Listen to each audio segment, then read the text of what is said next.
Hi guys, it's Alicia here with my work basket. Today I have just a bunch of mending projects on my table. And one of them is this crochet blanket that I bought recently at the thrift store. And I personally always buy handmade blankets at the thrift store. If they are affordable, I buy them, period. Like I don't even check them very well. I just go for it. If you've watched the channel before, you'll understand that's kind of my motto with most craft stuff. But the reason I'm recording specifically today is because so often I see people in my craft groups, they're like, I got this blanket and someone wants me to fix it. How do I do that? And so since I am mending a crochet blanket today, I figured, let me show you how I mend mine. And then, I know a lot of people ask this and hopefully it helps someone. So I'm going to show you how I mend a crocheted blanket that I've purchased used. This particular blanket I paid $7 for. I know it's these like ugly retro greens. Avocado green, like the true 70s color, is actually my truly favorite color, and there isn't enough of it kind of in the world, in my opinion. So what I personally do, I know at least 2 squares in this blanket need to be repaired, and then there's also a few like this one that's just getting a little worn out. And so the way I do them, if you crochet or knit already and you happen to have matching yarn, you can use that. What I personally tend to do is a matching thread, and I just happened to have this green variegated thread in my kind of hand sewing box at the moment, and I decided to just use it because it'll work. But you can also use a matching yarn and do the same thing. And also, I'm going to apologize in advance, I don't usually do projects quite to this scale at this level of detail where I'm going to be showing you stitching with my camera setup. So it is possible that I accidentally bumped my camera a bit. I'm going to try very hard not to. I generally try really hard to make sure I don't, do camera bumping and make people motion sick. But I do apologize in advance if that happens. And I do try to put a note in editing of like, blink real quick because it's going to happen. So what I personally do, I take my thread, needle, all that, and I just go square by square, like, okay, that one's good. Most often, granny square blankets are going to break right in that center spot. Now, they can break anywhere, especially if it's damaged from like a dog or a pet chewed on it or something like that. But mostly it's going to be right now. You can see this one, this looks like it was fixed already. And I actually kind of lost, I think that one that I was just showing that was loose is the first one I came across. I'm going to come back to that. I want to show you one that's actually like broken. Okay, so here's one, and this is, I didn't even notice this one. This one is not right in the center. So as you can see, most often with crochet, one piece breaks, all the loops come apart, and then you're stuck figuring out how do you fix that. So this particular piece is really going to need a yarn needle, which I don't think I grabbed because I did not expect to need one. Let me reach behind me. I'll just use this crochet hook and that'll help. So the way crochet functions is that it creates these loops and those loops hold everything together. So whatever methods that you use to repair it, you're going to want to look at those loops because that's what holds pieces together. So for this particular piece, I'm going through the loops. And this is kind of, the fact that this isn't broken from the center is helpful because it gives me a chance to show you a different type of repair. I will put in editing where to do, like how to do the centerpiece, like at what point in the video that starts so you can fast forward. But I go through. Now, the way I do it personally, unless it's a truly like special blanket, I don't pay as much attention to like not being able to see the repair. You can do these same methods and get, less visibly repaired results. I just don't generally care. To me, it's a cheap blanket. This makes it to where it's usable without falling apart. So the original structure of this blanket, this long chain went through these loops. And so that's just what I'm doing, is pulling it back through in the same way that it would have originally held together.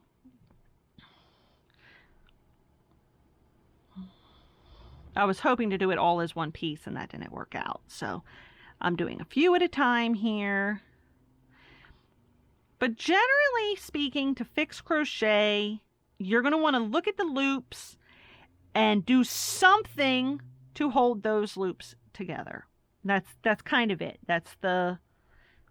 Okay, so this is how it would have originally functioned. And then this hooks to here. I have my crochet thread, and I'm just thinking about what needs to connect to where and what kind of generally seems strong enough to hold itself. If possible, this might actually be able to knot together a little bit. If possible, I will knot pieces together for some extra strength. So these pieces look like they can knot a little. And again, this is how I do mine, and this is how I restore like cheap thrift store blankets. If it's a very sentimental blanket, these same techniques work, and you'll just need to put in a little bit more effort to make sure that they're less visibly repaired. So I tied that in a knot, and as you can see, that's already better.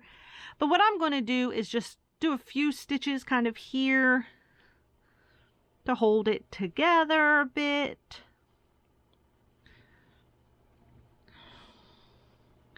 And I'm just doing like a big whip stitch at that corner.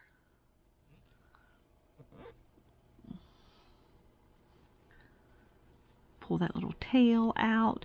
After I do my actual stitching with needle and thread, I will go through with a yarn needle and kind of work these tails back into that loop.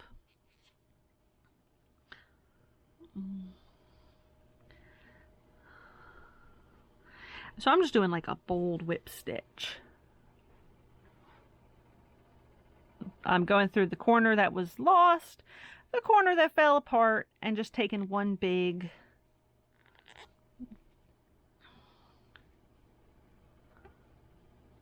got a bit tangled on my thread there. And then that's it. I take a couple of big stitches to hold it. I'm going to go back through and weave these ends in. So I'm going to knot this off and head to the next damaged area. You can do any knot that you prefer. I do somewhat of a surgeon's knot style. And if you wanted to also, you don't necessarily have to weave that yarn back in. You can just trim it off if you want. So I didn't at first start with it, but you're also going to want a crochet hook, a yarn needle, something like that, just in case you do need to pull thread back through, as I just did.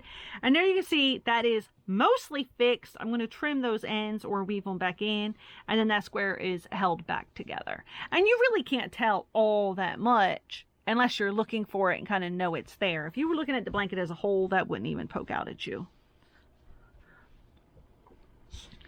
So I'm just going square by square, and I know there's others.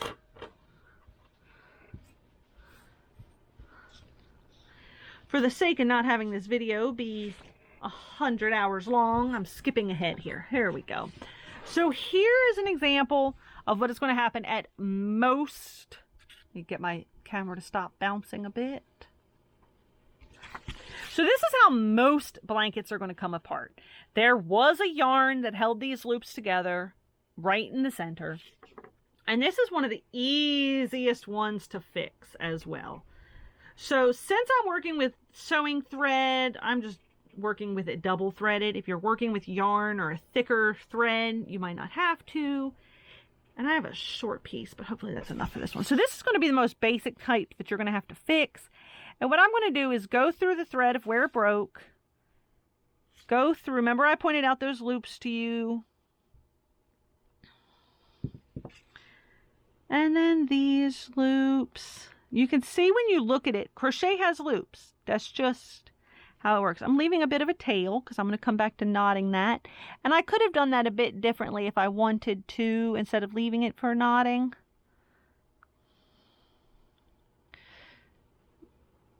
But the idea is you just want to secure those loops. So you can see I have threaded through every loop that had fallen apart. I'm going to pull it back to a circular shape. I'm going to knot it off a bit. Might have actually knotted this one a little too tight. And then for the sake of security, I'm going to take my needle and I'm just going to go back through that loop a couple of times.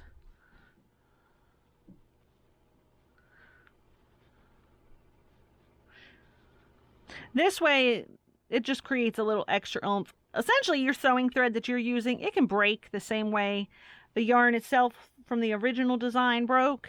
And this keeps that, just gives it a little extra strength. So I just went back through that loop a couple times. I left myself this very short tail. I tend to do that. And I'm going to knot that off again.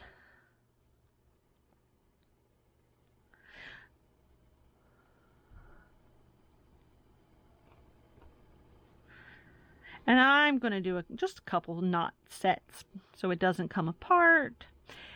But that's how I do it. Those are some of the basic types that you're going to kind of find in repairing crochet.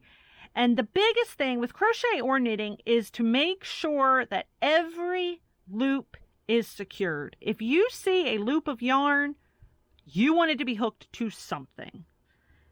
Everything should be secured. And so you can see there, that is reconnected in the middle. I actually tied it a little snug. It should have been left a little bit more open than it is. If I trim my threads, that square is fixed. And then I'm just going to keep going square by square, and whatever I find that needs a repair, that's how I'm going to repair it. So this one, I'm going to do the same thing. You can see most of the time, it's that middle section that comes apart. So this just broke. I'm going to take my needle. I'm going to go through and around and around and around, tie a knot, and it's going to group it right back together. So that's how I repair crocheted blankets. Like I said, you can do the same thing by just taking your time, matching it up a little bit better, making it less visible of a repair. But that's how I do it. I hope this helps you. This is a question I see all the time in different craft groups and different vintage groups and different antiquing groups. And that's the way I repair my crochet blankets. I crochet also, so I just kind of do it as a reverse engineering of if I was making it, this is what would happen. And so clearly this is what's broken. And so I just use my experience to come up with that method. And that is how I do it. I hope you find that helpful. I hope this blanket has been well loved. You can see one here that's been repaired before in a different method than what I use. And it's a little kind of off kilter there. But the idea is really every loop has to be secured. So if you're securing your loops, the specific details don't matter quite as much. And if you're wondering what I mean by a loop, each one of these, so here's a loop. Here's a loop, here's a loop, loop, loop, loop, loop, loop, loop. This is actually looks like 2 stitches, but it might have been 1 stitch that kind of fell apart. So each one of these little loops of yarn, that's what I'm securing. And this one looks like it was fixed before also because that green is a slightly different color. So that's what a loop is. That's how you fix it. I hope you find this helpful. I hope it gets, more homemade blankets saved, salvaged, and on the back of couches and chairs. I probably have, no joke, 20 or more handmade blankets that I did not make. I make very few blankets actually, but I got this for $7, which is cheaper than I could possibly have bought the yarn to make it. It's in my favorite 70s green colors. I love it, and I have so many blankets. If we ever lose power in the winter, I'm covered just because we have so many. So I thank you for watching. I hope you found this helpful. I'd love to hear from you in the comments if you have any questions or if this helped you rescue a blanket. And I thank you for watching. I hope you have a great day.